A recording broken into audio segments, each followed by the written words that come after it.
Hello बच्चों, आज हम रसायन विज्ञान 11वीं क्लास केमिस्ट्री का फर्स्ट टॉपिक रसायन विज्ञान के कुछ मूल अवधारणाएं इस पाठ को पढ़ेंगे और इसको अच्छे से समझने की कोशिश करेंगे। सबसे पहले हम बात करते हैं द्रव्य। तो बच्चों, द्रव्य क्या होता है? प्रत्येक पदार्थ जिसका कोई ना कोई द्रव्यमान होता है और जो स्थान घेरता है, जो जगह घेरता है, द्रव्य कहलाता है। मेरे हाथ में पेन है, कलम है, ये सामान्यतः इसका कुछ ना कुछ द्रव्यमान है और ये कुछ ना कुछ जगह भी घेर रही है, इसलिए ये एक द्रव्य है। पुस्तक, कोई भी किताब जिसमें वजन होता है और जो सामान्यतः जगह भी घेरती है, एक द्रव्य है। जल है, वायु है, ये सभी द्रव्य के उदाहरण हैं। नेक्स्ट हम बात करते हैं द्रव्य की अवस्थाएं। सामान्यतः द्रव्य की 3 भौतिक अवस्थाएं होती हैं और वो भौतिक अवस्थाएं कौन कौन सी हैं? ठोस, द्रव, गैस। द्रव्य सामान्यतः देखो अंतर है, एक तो द्रव होता है, द्रव पदार्थ की तरल अवस्था को बोलते हैं, और द्रव्य वह पदार्थ होता है जिसका कोई ना कोई द्रव्यमान होता है और जो जगह घेरता है, स्थान घेरता है, द्रव्य कहलाता है। पदार्थ की 3 भौतिक अवस्थाएं होती हैं, ठोस, द्रव और गैस। अगर द्रव की विभिन्न भौतिक अवस्थाओं के अभिलक्षणों की बात करें तो सबसे पहले हम बात करते हैं ठोस की। तो ठोस पदार्थ की अगर बात करें तो इनका आकार व आयतन दोनों ही निश्चित होते हैं। पेन एक ठोस अवस्था में है, सामान्यतः इसका जगह परिवर्तन या स्थान परिवर्तन करने से इसका आकार और आकृति में कोई परिवर्तन नहीं होता, या पात्र हम बदल देंगे तो भी इसके आकार और आयतन में कोई परिवर्तन नहीं होगा। द्रव की बात करें, इनका आकार तो अनिश्चित होता है परंतु आयतन निश्चित होता है, यानी कि द्रव को हम जिस पात्र में भी लेंगे उस पात्र के आकार का द्रव हो जाएगा, उस पात्र का आकार द्रव ग्रहण कर लेगा। जबकि गैस की बात करें तो इनका आकार व आयतन दोनों ही अनिश्चित होते हैं। अगर सिलेंडर से गैस लीक होती है, घरेलू गैस सिलेंडर से, तो सामान्यतः कमरे के संपूर्ण आयतन के अंदर फैल जाती है, तो उसका आयतन कमरे के आयतन के बराबर हो जाता है। पहले उसका आयतन सिलेंडर के आयतन के बराबर था। तो इस प्रकार से गैसों का आकार और आयतन दोनों ही अनिश्चित होते हैं। अगर ठोस की बात करें तो इनके कण बहुत पास पास होते हैं, क्रमबद्ध रूप से व्यवस्थित रहते हैं। ठोस में अवयवी कण क्रमबद्ध रूप से पास पास व्यवस्थित रहते हैं। द्रव के अंदर कण पास पास होते हैं और गैस में कण ठोस और द्रव की अपेक्षा दूर दूर स्थित होते हैं। और तीसरे गुण की बात करें तो ठोस में कण गतिशील नहीं होते हैं, केवल अपनी माध्य स्थिति पर स्थिर रहकर अपने चारों ओर दोलन करते रहते हैं। जबकि द्रव की बात करें, इनमें कण गति कर सकते हैं। और गैसों की बात करें तो कण आसानी से और तेजी से गति कर सकते हैं। द्रव में जो गति होती है सामान्यतः अपेक्षाकृत गैस से कम होती है। नेक्स्ट देखते हैं नोट। ताप और दाब की परिस्थिति के परिवर्तन द्वारा द्रव की इन अवस्थाओं को एक दूसरे में बदला जा सकता है। कैसे? जैसे ठोस को अगर हम गर्म करें, फॉर एग्जाम्पल बर्फ, पानी की ठोस अवस्था, उसको गर्म करें तो वह द्रव अवस्था में परिवर्तित हो जाता है। द्रव को भी गर्म करें तो वह गैस अवस्था में परिवर्तित हो जाता है। अगर गैस को ठंडा किया जाए तो ठंडा करने पर वह द्रव अवस्था में परिवर्तित हो जाता है, और द्रव को भी अगर ठंडा करे तो वह ठोस अवस्था में परिवर्तित हो जाता है। तो ठोस का द्रव में परिवर्तन गलन होता है, द्रव का गर्म करने पर गैस या वाष्प में परिवर्तन ये सामान्यतः वाष्पन होता है, और गैस को ठंडा करने पर पुनः द्रव में बदलना ये प्रोसेस संघनन कहलाता है, और द्रव का ठंडा करने पर पुनः ठोस अवस्था में परिवर्तन होना ये सामान्यतः जमना कहलाता है। तो इस प्रकार से ताप और दाब की विभिन्न परिस्थितियों को परिवर्तित करके हम द्रवों का अवस्था परिवर्तन, पदार्थों का अवस्था परिवर्तन कर सकते हैं। नेक्स्ट हम बात करते हैं द्रव्य का वर्गीकरण। द्रव्य अर्थात पदार्थ जो जगह घेरता है और जिसमें भार होता है, द्रव्य कहलाता है। जैसे कलम है, पुस्तक है, वायु है, ये सब द्रव के उदाहरण हैं। अगर हम बात करें द्रव के वर्गीकरण की तो द्रव को 2 भागों में हम बांट सकते हैं। एक तो मिश्रण होता है और एक शुद्ध पदार्थ होता है। मिश्रण क्या होता है? इसमें 2 या अधिक पदार्थों के कण किसी भी अनुपात में हो सकते हैं, यह क्या कहलाता है? मिश्रण कहलाता है। जबकि शुद्ध पदार्थ क्या होता है? कणों का संगठन निश्चित होता है शुद्ध पदार्थ के अंदर, यहाँ कणों का कोई निश्चित संगठन नहीं होता। मिश्रण को हम 2 भागों में बांटते हैं, 2 भागों में विभक्त करते हैं। नंबर 1 समांगी मिश्रण, नंबर 2 विसमांगी मिश्रण। जैसा कि नाम से स्पष्ट हो रहा है, अगर समांगी मिश्रण की बात करें तो इसमें पूरे मिश्रण का संगठन एक जैसा होता है, एक समान होता है। जबकि विषमांगी मिश्रण की अगर बात करें तो पूरे मिश्रण का संगठन एक समान नहीं होता। अगर समांगी मिश्रण की बात करें, जल में चीनी का विलयन, अगर जल में चीनी को घोला जाए तो हम सामान्यतः चीनी के अवयव को जल से पृथक नहीं देख सकते और इसके प्रत्येक भाग का संगठन एक जैसा, एक समान हमको प्राप्त होता है। जबकि विषमांगी मिश्रण की बात करें तो इसमें विभिन्न प्रावस्थाओं को एक दूसरे से डिफरेंट करके हम देख सकते हैं, अलग अलग देख सकते हैं। जैसे चीनी और नमक एक दूसरे में मिक्स नहीं हो सकते, तो इनका समांगी मिश्रण प्राप्त नहीं होता, इनका विषमांगी मिश्रण बनता है। दाल के दाने और गंदगी के कण, दाल के अंदर गंदगी के कण सामान्यतः स्पष्ट रूप से अलग अलग दिखाई देते हैं। इस तरह का मिश्रण विषमांगी मिश्रण होता है। अगर शुद्ध पदार्थ की बात करें तो इसमें कणों का संगठन निश्चित होता है और इसको भी हम दो भागों में विभक्त कर सकते हैं, एक तत्व होता है, दूसरा यौगिक होता है। नेक्स्ट हम बात करते हैं शुद्ध पदार्थ। इसको हम दो भागों में बांटते हैं, तत्व और यौगिक। अगर तत्व की बात करें, ये एक ही प्रकार के कण, परमाणु या अणु हो सकते हैं। एक ही प्रकार के कण, परमाणु या अणु हो सकते हैं। जबकि यौगिक की बात करें, दो या दो से अधिक तत्वों के निश्चित अनुपात में रासायनिक संयोग से यौगिक का निर्माण होता है। तत्वों के उदाहरण की बात करें तो सोडियम, प्रतीक Na, तांबा Cu, ऑक्सीजन O2, ये आणविक अवस्था में ये परमाणुक रूप में है। ऑक्सीजन O2 के रूप में पाई जाती है, नाइट्रोजन N2 के रूप में पाई जाती है, हाइड्रोजन S2 के रूप में फास्फोरस P4 और सल्फर S8 के रूप में पाई जाती है। तो ये आणविक अवस्था में पाए जाने वाले तत्व हैं। इसके अलावा यौगिक की बात करें तो कार्बन डाइऑक्साइड, चूंकि दो या दो से अधिक तत्वों के निश्चित अनुपात में रासायनिक संयोग से बनने वाला अवयव यौगिक होता है। कार्बन डाइऑक्साइड की बात करें तो ये कार्बन और ऑक्सीजन के संयोग से बनती है CO2। इसमें एक कार्बन होता है, दो ऑक्सीजन के परमाणु परस्पर मिलकर के CO2 का एक अणु बनाते हैं। चूंकि इसमें दो तत्व निश्चित अनुपात में, इसलिए ये यौगिक है। जल H2, अमोनिया NH3, दो तत्व नाइट्रोजन और हाइड्रोजन से मिलकर बना है, जिसमें नाइट्रोजन का एक परमाणु, हाइड्रोजन के 3 परमाणु हैं और इस प्रकार से यौगिक का निर्माण होता है। नेक्स्ट नोट देखते हैं। किसी यौगिक के गुणधर्म उसके घटक तत्वों के गुणधर्म से भिन्न होते हैं। उदाहरण के लिए हाइड्रोजन और ऑक्सीजन गैस हैं। हाइड्रोजन एक ज्वलनशील है, ऑक्सीजन पदार्थों को जलाने में सहायक है। जबकि इन दोनों के संयोग से बनने वाला यौगिक H2O, पानी, इसका गुण द्रव को बुझाने का होता है। तो जिन तत्वों से मिलकर ये बना है, ज्वलनशील और जलाने में सहायक, ज्वलनशील हाइड्रोजन, जलाने में सहायक ऑक्सीजन, इन दोनों के संयोग से बनने वाला यौगिक H2O आग को बुझाने का गुण रखता है, अग्निशामक का गुण प्रदर्शित करता है। अतः यौगिक जिन तत्वों से बना है, उस यौगिक के गुण उन तत्वों के गुणों से डिफरेंट होते हैं, भिन्न होते हैं।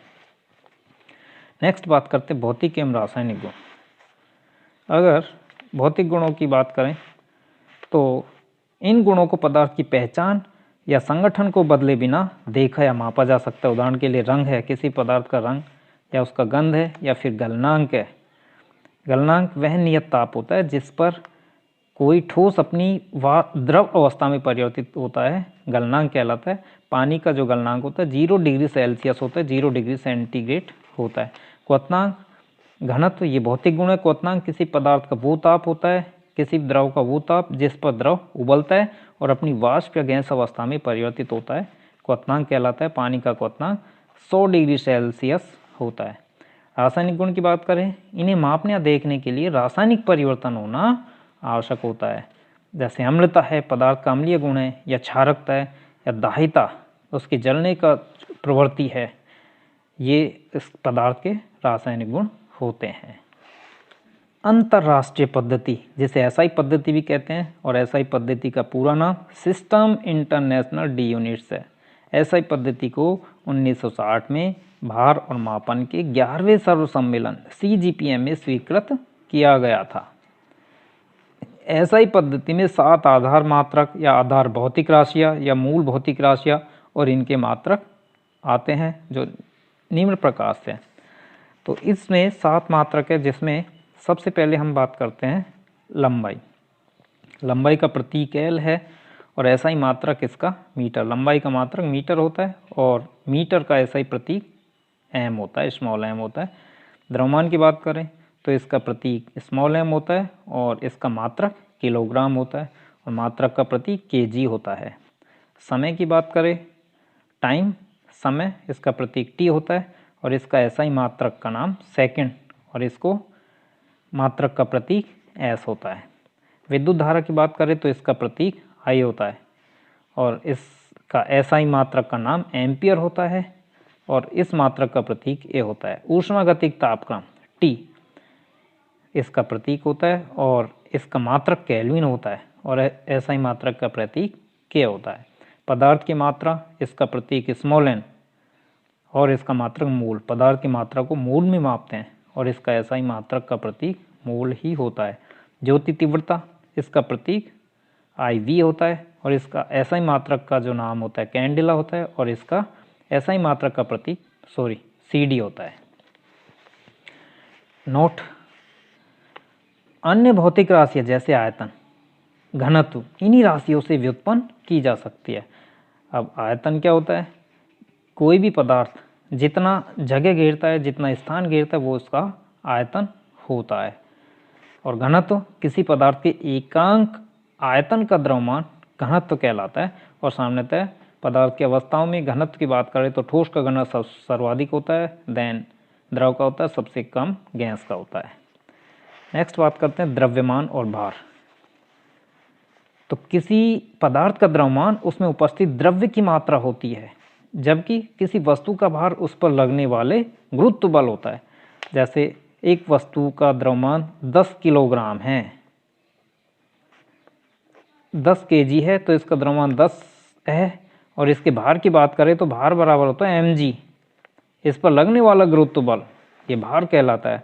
m इसका द्रव्यमान हो गया और g गुरुत्वीय त्वरण, जिसका मान 9.8 होता है और लगभग कितना आ गया 98 न्यूटन। तो भार क्या होता है? किसी पदार्थ का द्रव्यमान, भार क्या होता है? किसी वस्तु का भार उस पर लगने वाला गुरुत्व बल है। किसी पदार्थ का द्रव्यमान तो स्थिर होता है, परंतु उसका भार गुरुत्व में परिवर्तन के कारण एक स्थान से दूसरा सकता है। कैसे?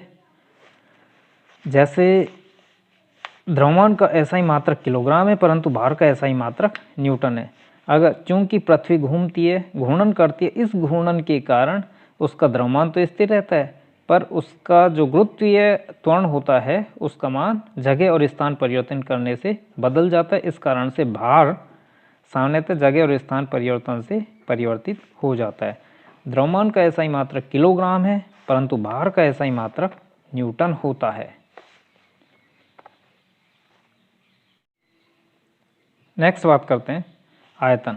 तो किसी भी पदार्थ द्वारा घेरे हुए स्थान को आयतन कहते हैं। आयतन का SI मात्रक मीटर क्यूब या घन मीटर होता है। और सामान्यतः जो द्रव होते हैं उनके आयतन को लीटर में भी मापते हैं। 1 लीटर जो होता है उसका मान 10⁻³ मीटर क्यूब या सेंटीमीटर क्यूब में प्रदर्शित करें तो 10⁻³ सेंटीमीटर क्यूब या डेसीमीटर क्यूब में प्रदर्शित करें तो 1 डेसीमीटर क्यूब होता है। और 1 मिलीलीटर जो होता है वो 1 सेंटीमीटर क्यूब के बराबर होता है। यह आपको याद रखना है। नेक्स्ट हम बात करते हैं घनत्व। तो घनत्व किसी भी पदार्थ के एकांक आयतन का द्रव्यमान घनत्व कहलाता है। घनत्व बराबर द्रव्यमान बटे आयतन होता है। किसी पदार्थ का घनत्व उसके एकांक आयतन का द्रव्यमान होता है। अगर घनत्व के SI मात्रक की बात करें तो द्रव्यमान का SI मात्रक बटे आयतन का SI मात्रक, द्रव्यमान का SI मात्रक किलोग्राम होता है और आयतन का SI मात्रक मीटर क्यूब होता है। तो घनत्व का SI मात्रक किलोग्राम प्रति मीटर क्यूब होता है। घनत्व का छोटा मात्रक ग्राम प्रति सेंटीमीटर क्यूब होता है। अगर हम ताप की बात करें तो ताप के सामान्यतः 3 पैमाने, डिग्री सेल्सियस जिसका पैमाना 0 डिग्री सेल्सियस से 100 डिग्री सेल्सियस के बीच होता है, डिग्री फ़ारेनहाइट पैमाना 32 डिग्री फ़ारेनहाइट से 212 डिग्री फ़ारेनहाइट होता है और देन आता है केल्विन। तो ताप का SI मात्रक सामान्यतः केल्विन होता है। ये 7 मूल भौतिक राशियों के अंदर, आधार भौतिक राशियों के अंदर हम देख चुके हैं। 0 डिग्री सेल्सियस और डिग्री फ़ारेनहाइट में एक संबंध होता है। डिग्री फ़ारेनहाइट बराबर होता है 9/5 डिग्री सेल्सियस प्लस 32। अगर हमको डिग्री सेल्सियस में मान दिया है तो उसको आसानी से फ़ारेनहाइट पैमाने पर हम उसको चेंज कर सकते हैं। जैसे मनुष्य के शरीर का टेम्परेचर 37 डिग्री सेल्सियस होता है, उसके फ़ारेनहाइट में अगर चेंज करें तो डिग्री फ़ारेनहाइट में उसका मान 9/5 इंटू 37 प्लस 32। इसको सोल्व करने पर लगभग 98 डिग्री फ़ारेनहाइट के आसपास आ जाता है। नेक्स्ट हम बात करते हैं डिग्री सेल्सियस व केल्विन में संबंध। केल्विन बराबर डिग्री सेल्सियस प्लस 273.15। उदाहरण के लिए 27 डिग्री सेल्सियस को केल्विन में मान ज्ञात करने के लिए केल्विन बराबर डिग्री सेल्सियस प्लस 273.15, 27 प्लस 273.15 ये आ जाता है लगभग 300.15 केल्विन। तो इस तरह से हम एक पैमाने पर दिए गए तापमान को दूसरे पैमाने में कन्वर्ट कर सकते हैं। नेक्स्ट बात करते हैं मापन में अनिश्चितता। संख्याओं का सरलता से तथा आंकड़ों का यथासंभव निश्चितता के साथ यथार्थ प्रस्तुति के दो अर्थपूर्ण तरीके होते हैं, एक तो वैज्ञानिक संकेतन और दूसरा सार्थक अंक। सबसे पहले हम बात कर लेते हैं वैज्ञानिक संकेतन की। अगर बात करें तो किसी भी वैज्ञानिक संकेतन को n × 10⁻n होता है, जब कैपिटल N डिजिट टर्म है जिसका मान 1.00 से 9.999 के मध्य कुछ भी हो सकता है, तथा n चरघातांक है जिसका मान धनात्मक या ऋणात्मक हो सकता है। उदाहरण के लिए 0.00016 को अगर वैज्ञानिक संकेतन में प्रदर्शित करें तो पॉइंट को चूंकि हमको डिजिट टर्म लाना है, n को डिजिट टर्म के अंदर चेंज करना है जिसका मान 1 से लेकर के 9.99 के मध्य कुछ भी हो सकता है। तो इस पॉइंट को हम 4 अंक इसको दाईं ओर खिसकाना पड़ेगा, और दाईं ओर खिसकाते हैं तो 10 की घात जो आएगी वो ऋणात्मक में उतनी ही बढ़ जाएगी। तो 4 अंक खिसकाए तो 10 की घात ऋणात्मक में -4 हो जाएगी। गुणा व भाग करना। गुणा व भाग कैसे करते हैं? कोई भी वैज्ञानिक जो संकेतन होते हैं उन संख्याओं का गुणा करते हैं। सबसे पहले जो समान आधार वाली राशि है उनको अलग कर लेते हैं, और गुणा करने के बाद जो संख्या आती है उसको पुनः हम वैज्ञानिक संकेतन में चेंज करते हैं।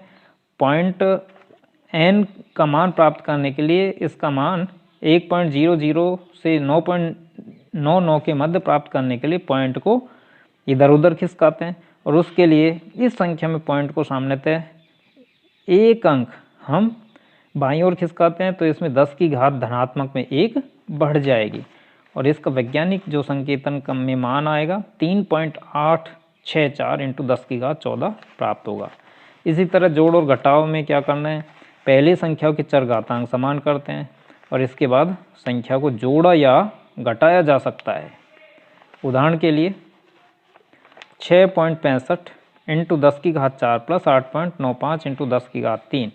इसमें 10 की घात 3 है, इसको 4 करते हैं तो उसके लिए इस पॉइंट को सामान्यतः बाईं ओर खिसकाना पड़ेगा, और जब इस पॉइंट को एक अंक बाईं ओर खिसकाएंगे इस इधर 10 की घात 1 बढ़ जाएगी। तो इस तरह से चरघातांक समान हो जाते हैं, उसके बाद में संख्या को जोड़ लेते हैं, और इस प्रकार से वैज्ञानिक संकेतन संख्याओं का जोड़ घटाव करते हैं। तो सार्थक अंक क्या होते हैं? सार्थक अंक वे अर्थपूर्ण अंक होते हैं जो निश्चित रूप से ज्ञात हो। सार्थक अंकों को निर्धारित करने के भी कुछ नियम हैं। पहला नियम क्या है कि सभी गैर शून्य अंक सार्थक अंक होते हैं। उदाहरण के लिए 285 सेंटीमीटर में अगर सार्थक अंक गणे 1, 2, 3 में 3 सार्थक अंक, और 0.25 मिलीलीटर में 2 सार्थक अंक हैं, 5 और 2। नेक्स्ट बात करते हैं दूसरा नियम। तो प्रथम गैर शून्य अंक से पहले, गैर शून्य अंक जिसका मान 0 नहीं हो, गैर शून्य अंक से पहले आने वाले शून्य सार्थक नहीं होते। ऐसे शून्य केवल दशमलव की स्थिति बताते हैं। उदाहरण के लिए 0.03 में केवल एक सार्थक अंक है 3, और 0.0052 में 2 सार्थक अंक 5 और 2 हैं। तो ये केवल दशमलव की स्थिति दर्शाते हैं, शून्य। नेक्स्ट तीसरे नियम की बात करते हैं। दो गैर शून्य अंकों के मध्य स्थित शून्य सार्थक अंक होते हैं। अतः 2.005 में 4 सार्थक अंक हैं। चूंकि 2 भी सार्थक अंक है, 5 भी सार्थक अंक है, इनके बीच में आने वाले 0 सार्थक अंक होते हैं। नेक्स्ट चौथे नियम की बात करते हैं। किसी अंक के दाईं ओर या अंत में आने वाले शून्य सार्थक होते हैं, परंतु उनके लिए शर्त यह है कि वे दशमलव के दाईं ओर स्थित हो। उदाहरण के लिए 0.200 में 3 सार्थक अंक हैं। चौथा नियम बिल्कुल याद रखना है कि किसी दशमलव के बाद में कोई सार्थक अंक और बाद में जितने भी शून्य होते हैं वो सार्थक अंक में शामिल होते हैं। दशमलव विहीन संख्या में दाईं ओर के शून्य सार्थक अंक नहीं होते। दशमलव विहीन संख्या में दाईं ओर के शून्य सार्थक अंक नहीं होते। उदाहरण 100 में केवल 1 सार्थक अंक है, 100.0 में 4 सार्थक अंक है। नेक्स्ट हम बात करते हैं नियम नंबर 5, वस्तुओं की गिनती। उदाहरण के लिए 2 गेंद या 20 अंडे जो गिनने योग्य वस्तु हैं, उनमें सार्थक अंकों की संख्या अनंत है, क्योंकि ये दोनों यथार्थपरक संख्याएं हैं और इन्हें दशमलव लिखकर उसके बाद अनंत शून्य लिखकर व्यक्त करते हैं। जैसे 2 को हम क्या लिख सकते हैं, 2.000 यथार्थपरक संख्याएं। वैज्ञानिक संकेतन में लिखी संख्या में सभी अंक सार्थक होते हैं, यह आपको याद रखना है। नेक्स्ट बात करते हैं परिशुद्धता। तो किसी भी राशि के विभिन्न मापनों के सामीप्य को व्यक्त करने वाला अवयव परिशुद्धता होता है। और यथार्थपरकता किसी विशिष्ट प्रायोगिक मान के वास्तविक मान से मेल रखने को व्यक्त करता है यथार्थपरकता। अब इसको एक उदाहरण की सहायता से क्लियर करते हैं। किसी परिणाम का सही मान 2.00 ग्राम है। अगर क विद्यार्थी जब उसका मापन करता है तो इसके 2 मापन 1.95 ग्राम और 1.93 ग्राम परिणाम प्राप्त होता है। ये दोनों बिल्कुल निकट है पर वास्तविक मान से दूर है। दोनों निकट है पर वास्तविक मान से दूर है। निकट होने के कारण ये मान एक दूसरे के पास होने के कारण परिशुद्ध हैं, परंतु यथार्थपरक नहीं है। ये मान एक दूसरे के पास होने के कारण परिशुद्ध तो है पर यथार्थपरक नहीं है। और दूसरा विद्यार्थी है इन्हीं 2 मापनों के लिए 1.94 ग्राम और 2.05 ग्राम परिणाम प्राप्त करता है। ये दोनों परिणाम न तो परिशुद्ध है और न ही यथार्थपरक है, क्योंकि दोनों एक दूसरे से काफ़ी अलग है और वास्तविक मान से भी अलग है, तो परिशुद्ध भी नहीं है और यथार्थपरक भी नहीं है। जबकि गैर विद्यार्थी इन मापनों के लिए 2.01 ग्राम और 1.99 ग्राम परिणाम प्राप्त करता है। ये मान परिशुद्ध और यथार्थपरक दोनों ही है। तो इस प्रकार से हम परिशुद्ध और यथार्थपरक में संबंध आसानी से बता सकते हैं, ज्ञात कर सकते हैं। नेक्स्ट, सार्थक अंकों को जोड़ना और घटाना। जोड़ते और घटाते कैसे हैं? जोड़ने या घटाने के बाद प्राप्त परिणाम में दशमलव के दाईं ओर जोड़ने या घटाने वाली किसी भी संख्या से अधिक अंक नहीं होने चाहिए। जैसे 12.11, 18.0, 1.012। दशमलव के बाद न्यूनतम सार्थक अंक 1 है, इसलिए जो रिजल्ट होता है उसमें दशमलव के बाद 1 अंक होना चाहिए, 1 अंक ही होना चाहिए।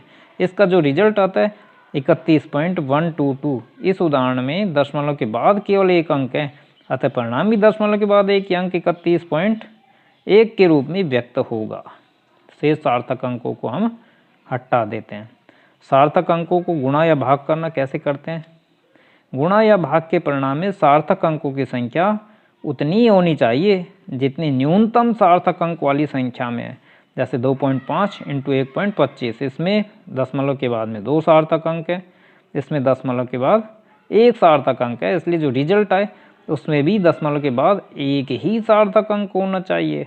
इसका रिजल्ट आता है 3.125।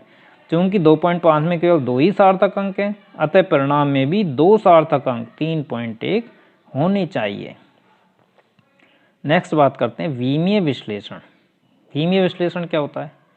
एक मात्रक वाली राशि को दूसरे मात्रक वाली राशि में बदलना ही विमीय विश्लेषण होता है। उदाहरण के लिए 3 इंच को अगर सेंटीमीटर में बदले तो इनमें संबंध होता है, चूँकि 1 इंच बराबर होता है 2.54 सेंटीमीटर।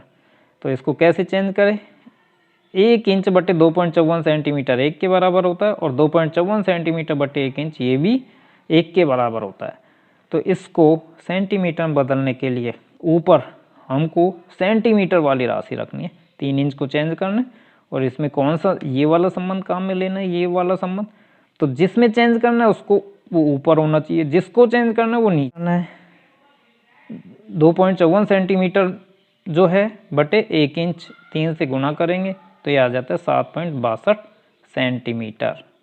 संयोजन के नियम, तो तत्वों के संयोजन से यौगिक बनने के 5 मूल नियम है। तत्व आपस में संयोग करते हैं तो इससे यौगिक बनते हैं, तो इसके मुख्यतः 5 नियम हैं। पहला नियम द्रव्यमान संरक्षण का नियम। द्रव्यमान संरक्षण का नियम, यह नियम सन 1789 में आंतोइन लावोशिए ने दिया। इसके अनुसार द्रव को न तो बनाया जा सकता है और न ही नष्ट किया जा सकता है। उदाहरण के लिए CaCO3 कैल्शियम, कोई भी भौतिक या रासायनिक परिवर्तन होता है उसमें ना तो द्रव बनता है और ना ही नष्ट होता है। उदाहरण के लिए कैल्शियम कार्बोनेट को जब गर्म करते हैं कैल्शियम ऑक्साइड और कार्बन डाइऑक्साइड में टूट जाता है। अगर इसके भार की बात करें तो इसका भार सामान्यतः आणविक द्रव्यमान 100 U होता है। अगर मान लीजिए 100 ग्राम लिया है, उसको तोड़ने पर 56 ग्राम कैल्शियम ऑक्साइड और 44 ग्राम कार्बन डाइऑक्साइड प्राप्त होता है। तो किसी भी भौतिक या रासायनिक परिवर्तन से ना तो द्रव बनता है और ना ये नष्ट होता है। दूसरा नियम आता है स्थिर अनुपात का नियम। यह नियम फ्रांसीसी रसायनज्ञ जोसेफ प्राउस्ट ने दिया था। इसके अनुसार किसी यौगिक में तत्वों के द्रव्यमानों का अनुपात सदैव समान होता है। उदाहरण क्यूप्रिक कार्बोनेट। प्राकृतिक रूप से जो क्यूप्रिक कार्बोनेट प्राप्त होता है उसमें कॉपर 51.35% होता है, कार्बन 9.74% होता है और ऑक्सीजन 38.91% होता है। अगर क्यूप्रिक कार्बोनेट संश्लेषित प्राप्त किया जाए तो 51, इसमें कॉपर की जो प्रतिशत मात्रा होता है 51.35, कार्बन प्रतिशत मात्रा 9.74 और ऑक्सीजन की प्रतिशत मात्रा 38.11% होती है। इसे निश्चित संगठन का नियम भी कहते हैं। प्रतिशत मात्रा, किसी भी यौगिक में प्रतिशत मात्रा हम कैसे ज्ञात करते हैं, उस यौगिक का परमाणु द्रव्यमान बटे यौगिक में तत्व का परमाणु द्रव्यमान बटे यौगिक का आणविक द्रव्यमान इंटू 100। तो इससे हमको उन तत्वों की प्रतिशत मात्रा प्राप्त हो जाएगी जो प्राकृतिक और संश्लेषित रूप से समान ही, जो यौगिक प्राप्त हुए हैं उनमें समान प्रतिशत मात्रा प्राप्त होती है। नेक्स्ट, तीसरे नियम की हम बात करते हैं गुणित अनुपात का नियम। यह नियम डाल्टन ने सन 1803 में दिया और इस नियम के अनुसार यदि 2 तत्व संयोजित होकर एक से अधिक यौगिक बनाते हैं तो एक तत्व के साथ दूसरे तत्व के संयुक्त होने वाले द्रव्यमान छोटे पूर्णांकों के अनुपात में होते हैं। इसको उदाहरण की सहायता से समझने की कोशिश करते हैं। उदाहरण के लिए हाइड्रोजन ऑक्सीजन के साथ संयुक्त होकर जल व हाइड्रोजन परऑक्साइड बनाता है, 2 यौगिक बनाता है। हाइड्रोजन ऑक्सीजन से क्रिया करके जल बनाता है और हाइड्रोजन ऑक्सीजन से क्रिया करके हाइड्रोजन परऑक्साइड बनाता है। अब इसमें हाइड्रोजन का निश्चित द्रव्यमान जो 2 ग्राम है, सामान्यतः ऑक्सीजन के जिस द्रव्यमान से संयुक्त हो रहा है वो एक सरल अनुपात में होते हैं, अर्थात 1:2 के अनुपात में होते हैं। तो हाइड्रोजन के निश्चित द्रव्यमान के साथ संयुक्त होने वाले ऑक्सीजन के द्रव्यमान 16 ग्राम या 32 ग्राम, एक सरल अनुपात 16:32 या 1:2 में होते हैं। नेक्स्ट, चौथा नियम गैलुसेक का गैसीय आयतनों का नियम। यह नियम गैलुसेक द्वारा सन 1808 में दिया गया। उन्होंने बताया कि जब रासायनिक अभिक्रिया में समान ताप व दाब पर गैसें बनती है या संयुक्त होती है तो उनके आयतन सरल अनुपात में होते हैं। उदाहरण के लिए 2H2 + O2, 2H2 अभिक्रिया के बाद में 2H2 बनता है। तो अभिक्रिया के अंदर जैसा कि स्पष्ट हो रहा है, समान ताप दाब पर बात करें तो गैसें जब संयुक्त होती है तो उनके आयतन सरल अनुपात में 100 ml 50 ml से संयुक्त होकर के 100 ml जल बनाती है। H2 O2 के संयुक्त होने वाले आयतन आपस में सरल अनुपात अर्थात 2:1 में होते हैं। इसको जब हम काटते हैं तो अनुपात हमको 2:1 प्राप्त होता है। इसे स्थिर अनुपात का नियम भी कहते हैं। इससे पहले हमने निश्चित अनुपात का नियम देखा था और गैलुसेक का गैसीय आयतन का नियम स्थिर अनुपात का नियम कहलाता है। नेक्स्ट आता है नंबर 5 अवोगाद्रो का नियम। सन 1811 में आवोगाद्रो ने प्रस्तावित किया कि समान ताप और दाब पर सभी गैसों के समान आयतनों में अणुओं की संख्या समान होती है। तो ये आवोगाद्रो का नियम कहलाता है। तो इस तरह से 5 नियम हैं तत्वों के आपस में संयोग कर यौगिक बनाने के, ये आपको क्लियर होने चाहिए। नेक्स्ट आता है डाल्टन का परमाणु सिद्धांत। इसमें समान आयतन में अणुओं की संख्या समान होती है। जैसे 22 ml H2 है, उसमें जितने भी अणुओं की संख्या होती है 22 ml O2 या 22 ml CO2 में अणुओं की संख्या उतनी ही होगी, ये आपको याद रखना है। नेक्स्ट हम बात करते हैं डाल्टन का परमाणु सिद्धांत। सन 1808 में डाल्टन ने अपने परमाणु सिद्धांत में निम्न तथ्य प्रस्तावित किए। और क्या थे इसके सिद्धांत में? पहले, द्रव अविभाज्य परमाणु से बना। डाल्टन ने माना कि परमाणु को हम विभाजित नहीं कर सकते, जो द्रव होता है अविभाज्य कण जिन्हें हम परमाणु कहते हैं उससे बना होता है, परंतु आजकल परमाणु को हम विभाजित कर सकते हैं और उसको अंदर उसमें इलेक्ट्रॉन, प्रोटॉन, न्यूट्रॉन पाए जाते हैं। इस बात को भी खोज लिया गया है। नेक्स्ट हम बात करते हैं नंबर 2, किसी एक तत्व के सभी परमाणु के द्रव्यमान। जैसे हाइड्रोजन का, हाइड्रोजन एक तत्व है, उसका एक परमाणु हमने कहीं से प्राप्त किया। हाइड्रोजन जो तत्व है उसका दूसरा परमाणु हमने कहीं और से प्राप्त किया। तो इसमें परमाणु के द्रव्यमान व गुणधर्म एक समान होते हैं, परंतु विभिन्न तत्वों के परमाणु के द्रव्यमान भिन्न होते हैं। नेक्स्ट हम बात करते हैं नंबर 3, एक से अधिक तत्वों के परमाणुओं के निश्चित अनुपात में संयोजन से यौगिक बनते हैं। एक से अधिक तत्व के जो परमाणु हैं आपस में जब संयोग करते हैं, उदाहरण के लिए H2 प्लस O2, तो इससे यौगिक अणु H2O बनता है। H2 प्लस O2 H2O, या C प्लस O2 CO2 बनता है। तो एक से अधिक तत्वों के परमाणु के निश्चित अनुपात में जब संयोग होता है तो इससे यौगिक बनते हैं। नंबर 4, रासायनिक अभिक्रिया में परमाणु न तो बनाया जा सकता है और न ही नष्ट किया जा सकता है। रासायनिक अभिक्रिया में परमाणु केवल क्या होते हैं? पुनर्व्यवस्थित होते हैं। परमाणु ऐसा नहीं है कि बना लिए या फिर नष्ट कर दिए, केवल वो अभिक्रिया में पुनर्व्यवस्थित होते हैं। डाल्टन के सिद्धांत से गैसीय आयतन के नियम की व्याख्या नहीं की जा सकी।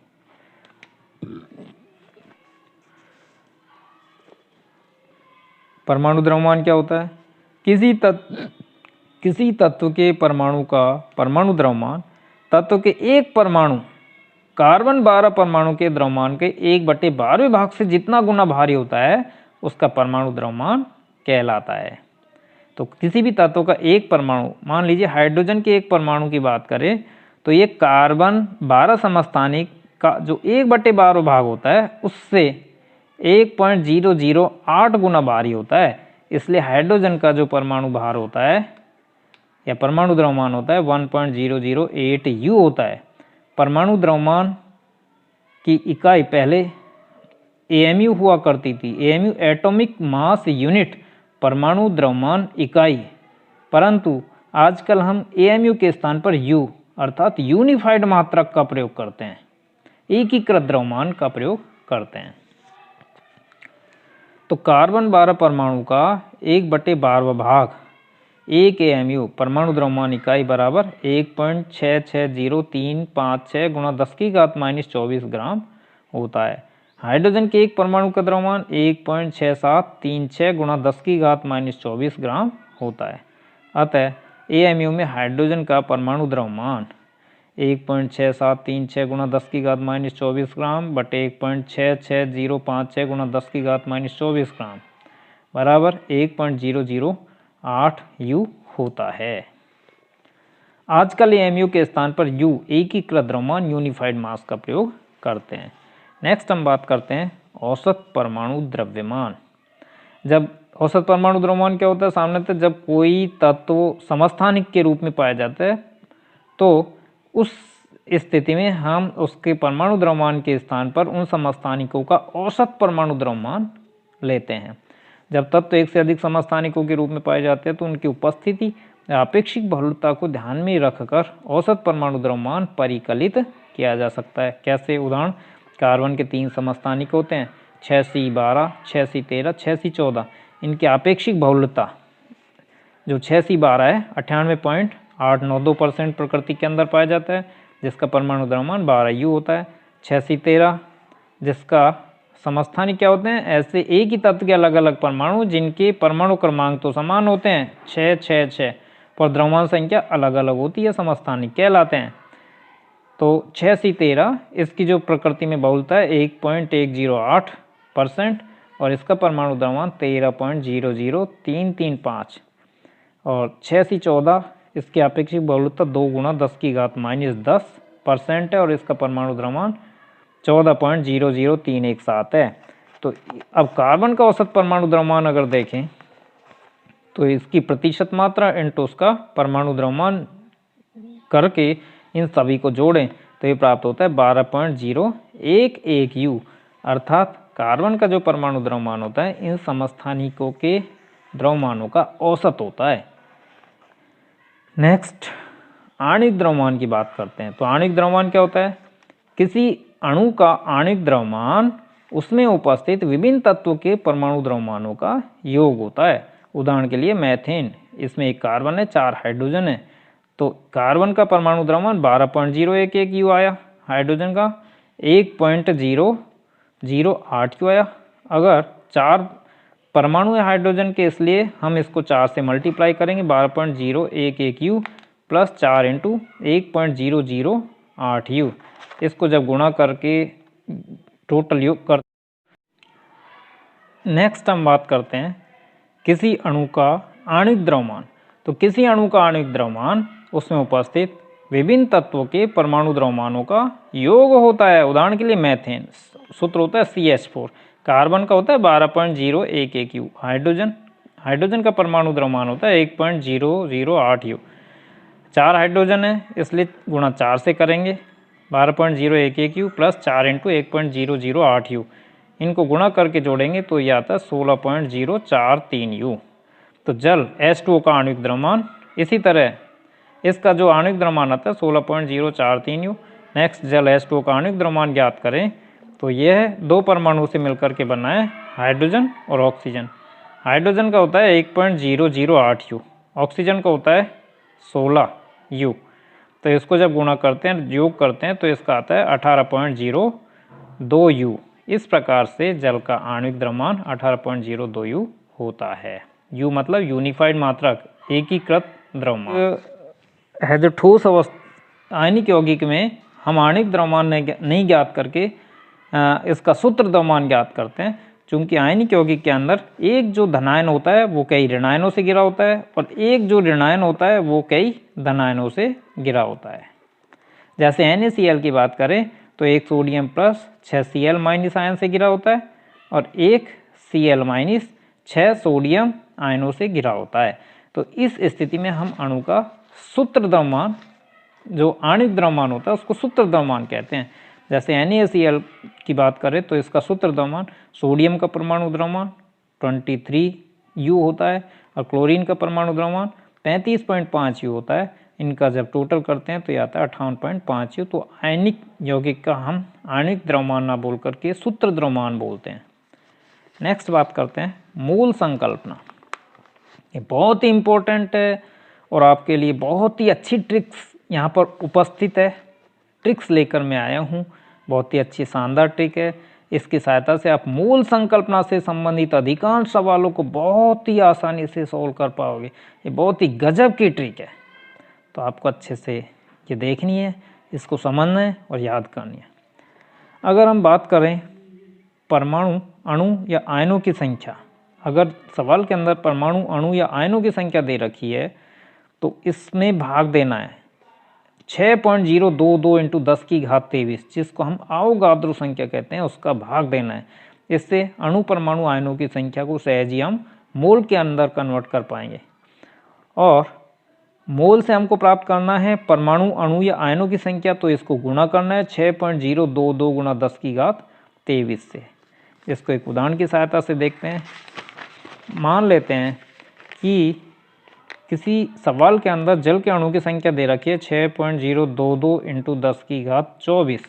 इसको मोल में बदलना है तो इसको देखते हुए चलिए इसमें भाग देना है 6.022 गुणा 10 की घात 23 का, जो अवगाद्रो नंबर अवगाद्रो संख्या कहलाती है। इससे इसको जब मोल में बदलेंगे तो ये सोल्व करने पर 10 मोल आता है। इस 10 मोल से अणु परमाणु आयन प्राप्त करेंगे तो उसके लिए गुणा करना है 6.022 गुणा 10 की घात 23। तो 10 इंटू 6.022 गुणा 10 की घात 23, तो वापस प्राप्त हो जाएगा 6.022 गुणा 10 की घात 24। तो इस प्रकार से हम अणु परमाणु आयनों की संख्या दे रखी है तो उसको मोल में बदल सकते हैं, मोल दिया है तो अणु परमाणु आयनों की संख्या प्राप्त कर सकते हैं। यदि परमाणु अणु या आयन का ग्राम में द्रव्यमान दिया है और हमको मोल प्राप्त करने हैं तो परमाणु या आणविक द्रव्यमान का भाग देते हैं, जिससे सहज ही वो मोल के अंदर कन्वर्ट हो जाता है। और अगर मोल दिया है, पदार्थ का ग्राम में द्रव्यमान पता करना है तो गुणा करना है आपको परमाणु या अणु भार से गुणा करना है या आणविक द्रव्यमान से गुणा करना है, तो इससे परमाणु अणु या आयन का ग्राम में द्रव्यमान हमको प्राप्त हो जाएगा। उदाहरण के लिए 1.8 ग्राम H2O को मोल में बदलना है तो H2O का आणविक द्रव्यमान की बात करें, ऑक्सीजन का 16 होता है, हाइड्रोजन का 2 परमाणु है 1 होता है, तो टोटल 18 आता है। इसको मोल में कन्वर्ट करेंगे तो 1.8 बटे आणविक द्रव्यमान का भाग देना है तो बराबर 0.1 मोल प्राप्त होगा। और इस मोल का ग्राम में पता करना है तो उसके लिए हमको गुणा करना है आणविक द्रव्यमान से, और आणविक द्रव्यमान कितना आ रहा है 18। तो जब इसको ग्राम में द्रव्यमान पता करेंगे 0.1 इंटू 18 बराबर 1.8 ग्राम। इस यहाँ पर ये ध्यान रखना है ग्राम में प्राप्त होगा। नेक्स्ट, अगर पदार्थ गैसीय है और गैसीय पदार्थ का एनटीपी पर आयतन दे रखा है, उसको मोल में परिवर्तित करना है तो भाग देना है आपको 22.4 से, तो मोल में कन्वर्ट हो जाएगा।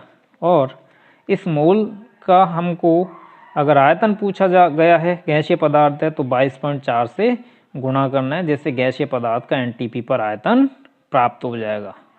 तो इधर वाली राशियों को डिवाइड करना है जिससे मोल में परिवर्तित हो जाएगा, और इधर वाली राशियाँ प्राप्त करने के लिए गुणा करना है। ये आपको इजी वे में आप इसको याद रख सकते हो। नेक्स्ट हम बात करते हैं मोलर द्रव्यमान।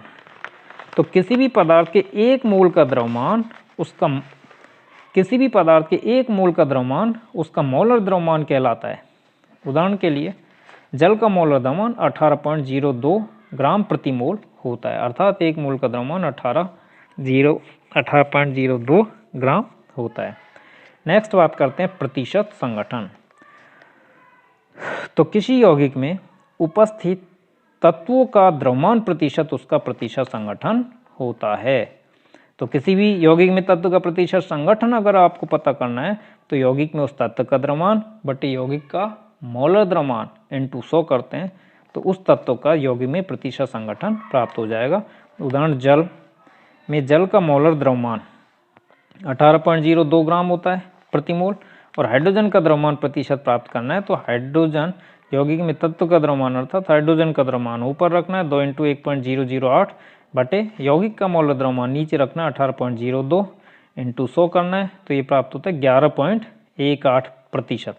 इसी तरह ऑक्सीजन का द्रव्यमान प्रतिशत 16 बटे 16 जो ऑक्सीजन का द्रव्यमान होता है बटे 18.02 जो पानी का मोलर द्रव्यमान होता है इंटू 100 करते हैं तो यह आता है 88.79%।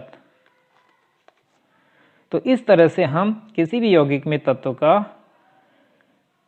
प्रतिशत ज्ञात कर सकते हैं। मूलानुपाती सूत्र और आणविक सूत्र। मूलानुपाती सूत्र किसी यौगिक में उपस्थित विभिन्न परमाणु के सरलतम और पूर्ण संख्या अनुपात होता है, पूर्ण संख्या अनुपात को व्यक्त करता है। जबकि आणविक सूत्र क्या होता है, किसी यौगिक के अणु में उपस्थित विभिन्न प्रकार के परमाणु की सही और वास्तविक संख्या को दर्शाता है। उदाहरण ग्लूकोज का सूत्र होता है C6H12O6, यानी कार्बन के 6 परमाणु होते हैं, हाइड्रोजन के 12 होते हैं और ऑक्सीजन के 6 परमाणु होते हैं। ये वास्तविक संख्या है, ये इसका आणविक सूत्र होता है। जबकि मूलानुपाती सूत्र इनको जब सरल करते हैं, काटते हैं तो ये आता है CH2O जो इसका मूलानुपाती सूत्र होता है। नेक्स्ट बात करते हैं स्टाइक्योमेट्री और स्टाइक्योमेट्रिक परिकलन। तो ये क्या होता है, किसी संतुलित रासायनिक समीकरण में अभिक्रियक यानी कि जो अभिक्रिया में भाग लेते हैं, वह उत्पाद यानी कि जो अभिक्रिया के बाद में बनते हैं, इनके जो गुणांक होते हैं उनको हम स्टोइकियोमेट्री गुणांक कहते हैं। ये गुणांक की अभिक्रिया की स्टोइकियोमेट्री को दर्शाते हैं। स्टोइकियोमेट्री गुणांक अभिक्रिया में भाग ले रहे या बनने वाले अणुओं की संख्या या मोलों की संख्या को व्यक्त करते हैं। उदाहरण की सहायता से इसको समझने की कोशिश करते हैं। CH4 मीथेन का जब दहन करते हैं तो ऑक्सीजन प्रयुक्त होती है और इससे CO2 और जल बनता है। 1 मोल, जैसा कि इसमें इसका जो गुणांक है सामने तो कुछ भी नहीं है तो 1 मान सकते हैं। इसमें 2 मोल काम में आते हैं। 1 मोल के दहन के लिए 2 मोल ऑक्सीजन काम में आता है और इससे CO2 का 1 मोल बनता है और पानी के 2 मोल बनते हैं। तो मीथेन के 1 मोल ऑक्सीजन के 2 मोल से अभिक्रिया कर 1 मोल CO2 व 2 मोल जल बनाता है। अब इसको ग्राम में बदलें तो 1 मोल CO2 का द्रव्यमान होता है, इसको सोल्व करें 44 ग्राम होता है, और 2 मोल H2O का द्रव्यमान 36 ग्राम आता है। अर्थात इसमें और CH4 के द्रव्यमान की बात करें, मोलर द्रव्यमान सामने तो 12 और 4 16 ग्राम होता है। तो 16 ग्राम मीथेन के दहन से इसको ग्राम में बदले 44 ग्राम CO2 प्राप्त होता है और 36 ग्राम H2O प्राप्त होता है। और इसमें ऑक्सीजन जो प्रयुक्त होती है 64 ग्राम ऑक्सीजन प्रयुक्त होती है। तो इस तरह से हम इनकी पदार्थ की मात्रा जितनी प्रयुक्त हो रही है वो भी पता कर सकते हैं। 16 ग्राम मीथेन के दहन से, जैसा सवाल पूछा गया, 16 ग्राम मीथेन के दहन से प्राप्त जल की मात्रा का परिकलन ग्राम में कीजिए। तो मीथेन दहन का संतुलित रासायनिक समीकरण लिखते हैं पहले, CH4 जिसके दहन से CO2 और H2O प्राप्त होता है। 16 ग्राम CH4 1 मोल के बराबर है, जिसके दहन से 2 मोल जल यानी कि 2 × 2 + 16 ग्राम 2 × 18 बराबर 36 ग्राम जल प्राप्त होगा। नेक्स्ट बात करते हैं सीमांत अभिकर्मक। तो सीमांत अभिकर्मक वह अभिक्रियक जो अभिक्रिया में कम मात्रा में उपस्थित होता है और कुछ देर बाद खत्म हो जाता है, यानी कि जो अभिक्रिया में सबसे पहले काम में आ जाता है, खत्म हो जाता है, सीमांत अभिकर्मक कहलाता है। उसके बाद और आगे अभिक्रिया नहीं होती है, ऐसा अभिकर्मक सीमांत अभिकर्मक कहलाता है। उदाहरण के लिए जैसे इस समीकरण की अगर बात करें, इसमें 1 मोल ये है और 1 मोल ऑक्सीजन ले लिया, तो चूंकि ऑक्सीजन समीकरण के अकॉर्डिंग 2 मोल चाहिए, तो यह अभिक्रिया में सबसे पहले खत्म होगा, तो ये उस स्थिति में सीमांत अभिकर्मक होगा। संतुलित रासायनिक समीकरण क्या होता है? वह रासायनिक समीकरण जिसमें अभिक्रियकों में उपस्थित परमाणु की संख्या और उत्पाद में उपस्थित परमाणु की संख्या बराबर होती है, संतुलित रासायनिक समीकरण कहलाता है। उदाहरण के लिए Fe सॉलिड अवस्था में ऑक्सीजन के साथ में क्रिया करके Fe2O3 बनाता है, फेरिक ऑक्साइड बनाता है। इस अवस्था में 4 आयरन के परमाणु हैं, इधर ऑक्सीजन के 3 दूनी 6 परमाणु हैं, तो इधर आयरन के 2 दूनी 4 परमाणु और ऑक्सीजन के 2 तिया 6 परमाणु हैं। तो अभिकर्मक के अंदर परमाणु की संख्या उत्पाद में परमाणु की संख्या के बराबर है, इस कारण ये एक संतुलित रासायनिक समीकरण है। इसी तरह मैग्नीशियम का जब ऑक्सीजन में दहन करते हैं तो MgO बनता है। इधर मैग्नीशियम के 2 परमाणु प्रयुक्त होते हैं और ऑक्सीजन का 2 परमाणु प्रयुक्त होते हैं, जिससे इधर मैग्नीशियम के 2 परमाणु और ऑक्सीजन के 2 परमाणु हैं। तो यह समीकरण संतुलित रासायनिक समीकरण है। नेक्स्ट बात करते हैं विलयनों की सांद्रता या उसके दिए गए आयतन में उपस्थित पदार्थ की मात्रा हम निम्न प्रकार से व्यक्त कर सकते हैं। सबसे पहले द्रव्यमान प्रतिशत, नेक्स्ट बात करते हैं मोलंस, नेक्स्ट मोलरता और नेक्स्ट नंबर 4 मोललता। सबसे पहले हम बात करते हैं द्रव्यमान प्रतिशत।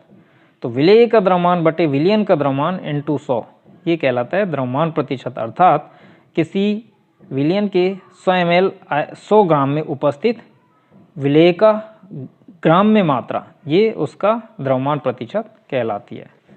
नेक्स्ट मोलंस, किसी घटक के मोलों की संख्या और विलयन के कुल मोलों की संख्या का अनुपात मोलंस कहलाता है। मानो पदार्थ A किसी पदार्थ B में घुलता है और उनके मोलों की संख्या क्रम से Na व Nb हो, तो A का मोलंस क्या होगा? A के मोलों की संख्या बटे विलयन में जितने भी अवयव हैं उनके मोलों की कुल संख्या। तो Na A के अवयव A की मोल संख्या है, विलयन में 2 अवयव है तो इनके मोलों का योग Na + Nb। इसी तरह B का मोलंस, B के मोलों की संख्या बटे विलयन के मोलों की कुल संख्या NB/Na+NB। नेक्स्ट बात करते हैं मोलरता।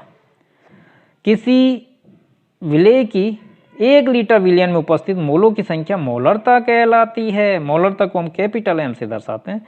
तो मोलरता हम कैसे ज्ञात करते हैं?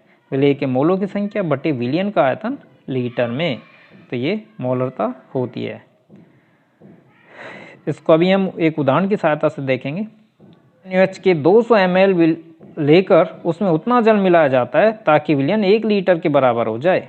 तो ऐसी गणना में हमको विलयन की अगर सांद्रता पता करनी है तो ये सूत्र काम में लेना है। M1 × V1 बराबर M2 × V2। M1 प्रारंभिक जो उसकी मोलरता है, V1 उसका प्रारंभिक आयतन, M2 अंत में मोलरता क्या रहेगी, और विलयन का आयतन 1 लीटर है तो V2 की जगह 1 लीटर रखेंगे। तो इस प्रकार से जो अंत में विलयन बना है उसकी सांद्रता मोलरता में हम प्राप्त कर लेंगे। बात करते हैं मोललता। तो 1 किलोग्राम विलायक में उपस्थित विलेय के मोलों की संख्या मोललता कहलाती है। इसको स्मॉल m से प्रदर्शित करते हैं, मोललता स्मॉल m। विलेय के मोलों की संख्या बटे विलायक का द्रव्यमान किलोग्राम में। यहाँ पर ये ध्यान रखना है, उधर मोलरता में विलयन का आयतन लीटर में लिया था, या केवल विलायक का द्रव्यमान किलोग्राम में रखना है। अब हम कुछ सवाल देख लेते हैं। 5 ग्राम नमक को 45 ग्राम पानी में घोलकर विलयन बनाया गया, तो विलयन का द्रव्यमान प्रतिशत ज्ञात करो।